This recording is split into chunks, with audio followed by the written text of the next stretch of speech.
Hello my friends and welcome. This is the latest update from Ukraine. For the first time we have some of the movement near to Novodonetsk, the southern front lines. Ukraine was able to take some ground. Yes, it's not significant, but the events why Ukraine was able to advance are very interesting, and we have even the video about it, because at first Russia tried to advance from Novodonetsk, taking this territory under control. However, a single Ukrainian tank was able to stop the Russian advancement, eliminating the head of the Russian convoy, one tank and two of the armored vehicles. Let's watch the video. My friends, I'm gonna show you the screenshots from the video. Full version is available on my Telegram. I cannot post that stuff on YouTube because of the censorship. So we have the tank and one armored vehicle and the other armored vehicle full of infantry inside and full of infantry outside, just on the armor on the top. It is the first Russian mid-wave that they sent to achieve their goal, but they were spotted by Ukrainian drone, as you can see. So what happened next? The second armored vehicle just exploded. Some of the Russian soldiers survived and started to run away, mostly hiding in the nearby trees and bushes. Those tanks nearby are inactive because they were kaputted in the previous Russian attack waves. The counterattack was carried out by the Ukrainian tank, the single tank, as you can see over there.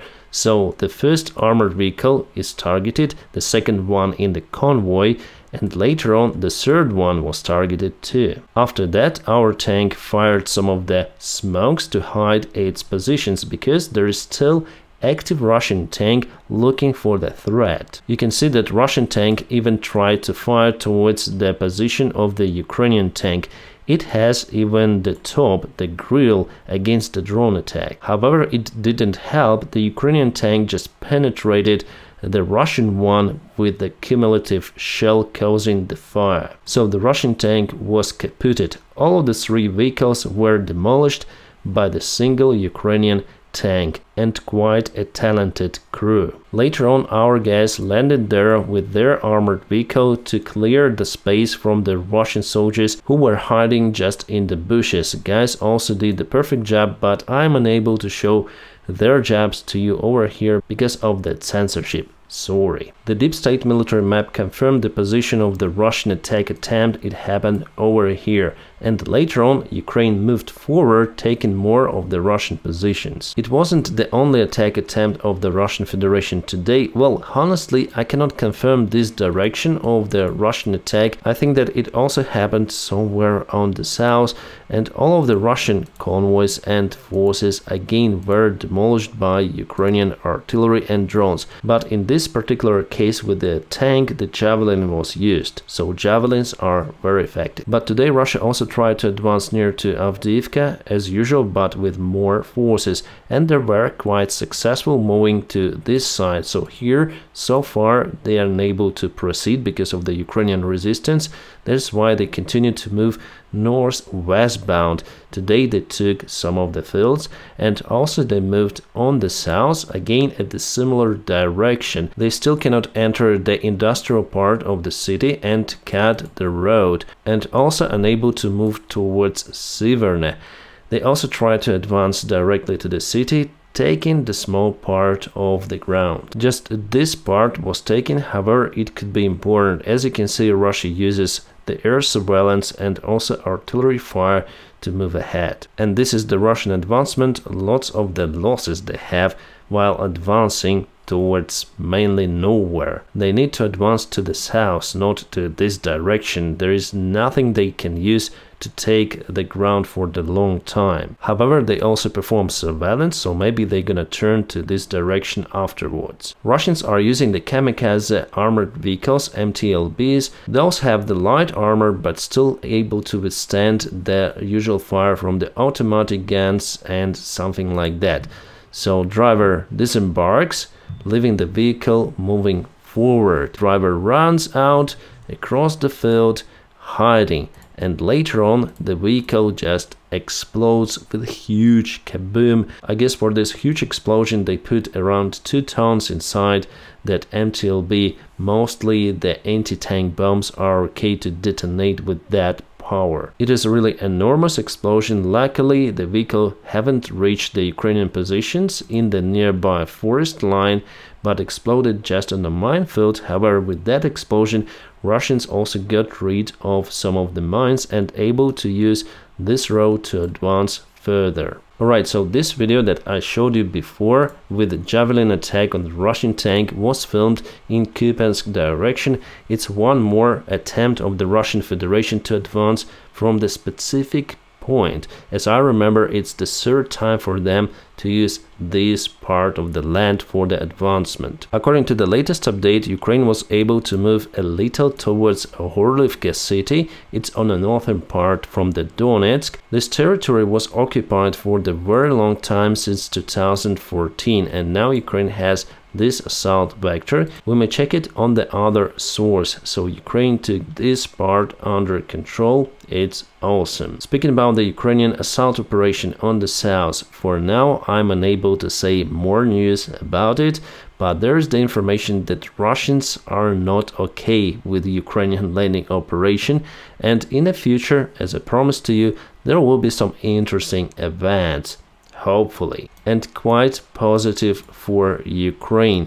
Russians in their channels, in their groups, are already very pessimistic about the case. According to independent source, Putin could face a new war crime charge because he was planning the starvation of Ukrainian people. They say that it was pre-planned. Starvation means hunger or famine, you may call it like that. Indeed, one of the main targets for the Russian cruise missiles are Odessa and other Ukrainian ports with lots of the grains, plus Russia destroyed many of the grain storages around Ukraine. Also, they cut the civilian infrastructure, which is terrible and also could lead to starvation. Nevertheless, some of the countries still support the Russian Federation buying their resources as gas, coal and oil. I was really surprised to see the United Arab Emirates purchasing the Russian oil. Probably they used to have the oil themselves. Also Saudi Arabia, for me it is very strange, but anyways, China and India are the main consumers. Well, EU consumes gas, plus some of the countries still obtain oil, but it is uncomparable to China, for example, with huge purchases of the Russian oil and other stuff. So since the beginning of the war in 2022, Russia earned $500 billion from their sales of the natural resources. In that case, why would Putin stop the war? He has the funds, he has everything to continue basically. He just needs time because he wasted his army. He needs few years to organize the new one and attack Ukraine with new reinforcements, once again including Kiev and Kharkiv. At the same time, many of the countries are calling for a special tribunal against Russian aggression in Ukraine, so today Switzerland joined it. Switzerland will join the core of this tribunal group that includes also France, Germany, Norway, Guatemala, Japan and Canada. Hopefully this tribunal will push the cases against the Russian Federation and also their leaders as Vladimir Putin himself. The page of The Economist, The World Ahead 2024, you may see what is on this picture.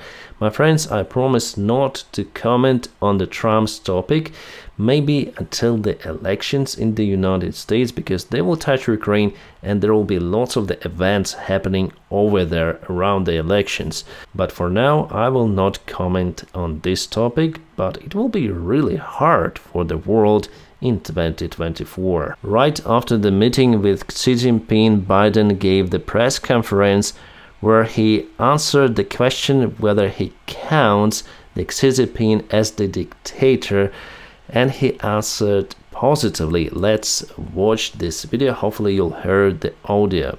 Mr. President, after today, would you still refer to President Xi as a dictator? Do you still refer to Xi as a dictator? The term that you used earlier this year. Because you used this meaning earlier this year. Well, look, he is. I mean, Look, he is, he said, and look at the Blinken's face In the sense that he is the guy who runs it. Well, Biden say considering that Xi is the leader of the country, which is in opposite to democratic state. So yes, Biden is actually right, but after that meeting, saying those words, saying that Xi is dictator, I don't think it's good for diplomacy. That is why Blinken was with this reaction. Let's watch it again. Well, look, he is. I mean, he's a dictator in the sense that he is the guy. You say, like, what he said. Well, Chinese officials are already angry about it. But in general, the relations between the United States and China do not depend on words, but rather on actions. If Biden calls Xi a dictator, it doesn't really mean something really big. But as I say to you, it is not really a good standard in diplomacy to say those things right after the very important meeting with the leader of the other country. It doesn't matter with China or not, but you shake the hands and you shake the hands with dictator and you openly say it about it on this press conference. That is why Blinken was a little disappointed. Clearly Blinken didn't expect those words coming from Biden, but Biden, you know, he is, I'll try to find this word in English, блаженный. So blessed. Biden is blessed.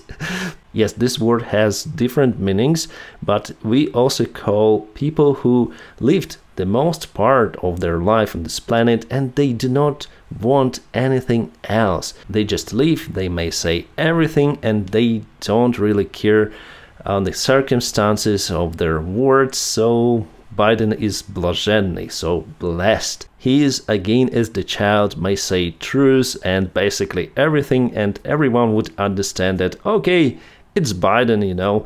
And Blinken knows this stuff about his chief. Obviously, Xi knows about it too. The difference here with the ex-United States president that the previous one was speaking really harsh sometimes, but on purpose. Biden speaks because he speaks. Guys, again, I'm not into the United States politics, but it influences my country, and I think you guys should have something new into it, something new in your Senate, in your political life. The system is kind of old and not that effective as it used to be. I would say that the blessed Joe Biden is even in his good condition compared to some of the United States senators who definitely have the problems in taking their decisions. So even the very good system, for example, the political system in the United States, should be updated, modernized, and it is the key for improvement.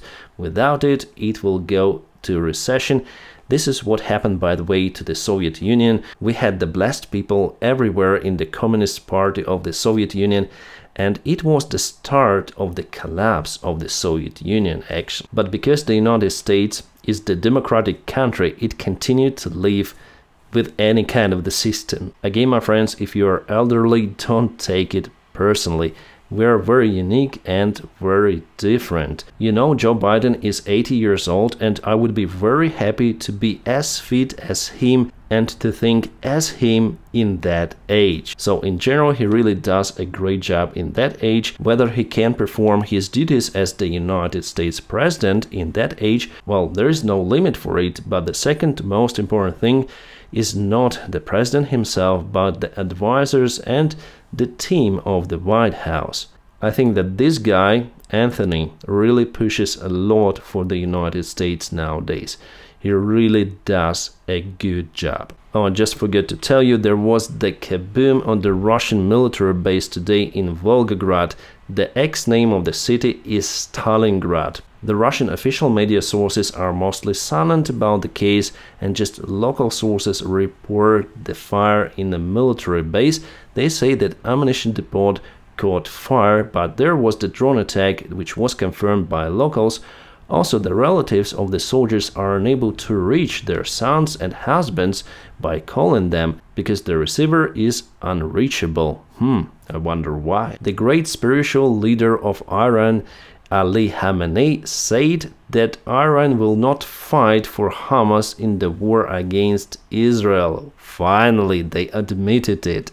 Because I counted around 3 times how Iranian officials called for the war against the United States and Israel, that their army will enter Israel on Hamas side, but actually those were just blah blah blah words from the terrorist state. I've started to call Iran like that since they shut down our Ukrainian airplane Boeing 737, killing the crew members of my airline and many of our passengers. So they may still terrorize the other countries with those kind of acts. Also, they may support their proxies like Hamas and Hezbollah, but definitely they don't have the balls to act directly, because their regime will be just leveled, grounded with the help of 2 of the air carrier groups in the Mediterranean Sea. That is why they want to get nukes, and Russia actively helps them with this. According to the recent information from Reuters source,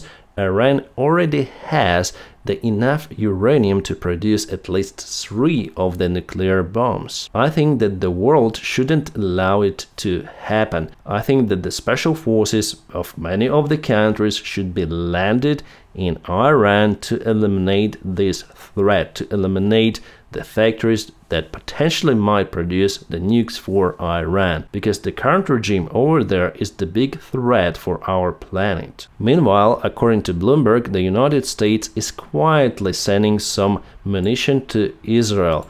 This help is not official, but still it goes. We're speaking about the munition for artillery and Apache helicopters. Again, we have the information that Ukraine is planning to open 1 airfield for the commercial operation in Ukraine. I think it could be the Lviv International Airport, but to make it safe, I guess we need at least 2 of the RST systems or NASAMS plus the Patriot system near to the airfield, because Russia will try to disturb the air connection, obviously. And honestly, as for me, it is not yet safe to restart the commercial air transport operation in Ukraine. The article from the Wall Street Journal, "It's time to end magical thinking about Russia's defeat." Well, actually, they're right for now. The Russian economy is not destroyed. For the next year, there is even the prospect for the Russian economy to grow by 2%. Plus, Russia received more weaponry from their allies and starts to produce more. At the same time, Ukraine gets less weaponry, and the current counteroffensive operation of Ukraine is not going according to the plan. It was confirmed by the main Ukrainian commander Zaluzhny, and today Stoltenberg said that NATO planned the different scenario in Ukraine, so none of the sides is able to achieve its goal in Ukraine. It means that the fight continues and will continue for a very long time, probably even for years. Unfortunately, there is no consolidation between our allies to give enormously more weaponry to Ukraine compared to what we obtain right now. That's why we simply do not have the tool to counteract with the massive Russian army, because they hire lots of the men, ex-prisoners, immigrants, they give them Kalashnikov and they fight. They fight very badly, but the quantity, the mid waves, they're endless. At the same time, miraculously, Putin has still support in the Russian Federation from the Russian people, because their propaganda was able to brainwash almost everyone out there. They blame West and Ukraine for what they did to their own country. So at this specific point and in a middle range perspective, I would agree with the Wall Street Journal, but still, if we see the long-term perspective, Russia will fall apart and will be defeated. There is no other way for them to exist in this condition for a very long time. They lose 1,000 men only in Avdiivka per day. Putin and his circle are pushing Russians harder and harder, so in the nearby future, not just ex-prisoners will go and fight, but the usual casual Russians. No other choice to announce the new massive mobilization in Russia, which I predict will happen just after Putin's elections, maybe 1 month after. So if they would have many more losses of the usual Russians for the very long time without gaining more ground. I mean the big wins for the Russian Federation, for example, taking Kharkiv or Odessa under control, the Russian society wouldn't forgive that mistake for Putin, and his power in Russia obviously will collapse. That is what happened to the Tsar regime during the First World War. Because of the heavy losses, usual Russian soldiers didn't want to die any longer, so they turned their weaponry against their own Tsar. That war was the main trigger for the Russian Empire to collapse. The war in Afghanistan was the main trigger for the USSR to collapse. And now there is the major war in Europe, the biggest one since the World War II, and Russia now is not winning it, and I'm sure that it will not win it. It will not be defeated if we speak about the defeat in the classical term, for example, the defeat of the Nazi Germany in Berlin. Here we speak also about defeat, but it will be different. Russia will be formatted and disintegrated into some different state, much less aggressive state, hopefully, because during its entire history, Russia was always very aggressive. So yes, we're unable to cause the military defeat to the Russian Federation, but also they're unable to cause the military defeat to Ukraine. Even with our current resources, Russia is struggling on the front lines, and we all see it. My friends, please don't forget to press the like to this video, and also if you want to support my job, you may check out some of the links in the video description just below. Special thanks for my Patreon supporters and the sponsors of my YouTube channel. Guys, you are awesome. I wish you all a peaceful sky wherever you are, and have a great time. What you gonna do?